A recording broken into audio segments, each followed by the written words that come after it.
Joining us now from House Oversight, Florida Congressman Byron Donalds. Congressman, it's so good to see you again. So tomorrow, you'll be at the first House Oversight hearing on the Minnesota frauds. What do you plan to ask state lawmakers who will be testifying? Because now we're hearing, we don't know if Tim Walz is going to testify February 10th. What do you make of all this?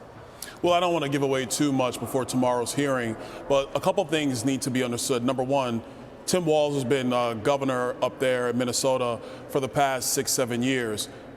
We have now uncovered the information that his own department over human services was ignoring a lot of the reports from whistleblowers about fraudulent activity. They were doing cursory reviews, but not the intense reviews necessary to protect taxpayer dollars. And so what we're trying to figure out and understand is the depth of the fraud, of course. Kudos to Pam Bondi and the crew over there at the Department of Justice, because arrests have been made. People are actually having to plead guilty to wire fraud, and that investigation on the criminal side is being done.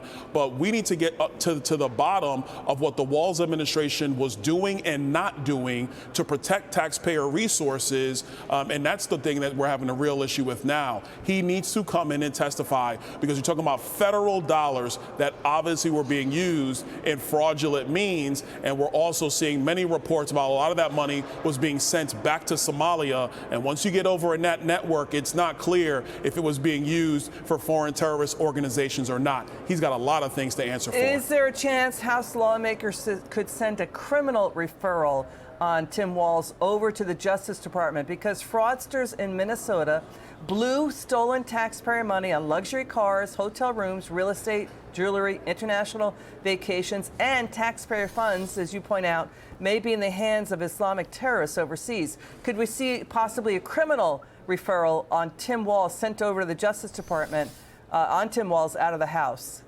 I definitely believe so, and this is a quick message to Governor Walz. If he thinks that this is political, it is not.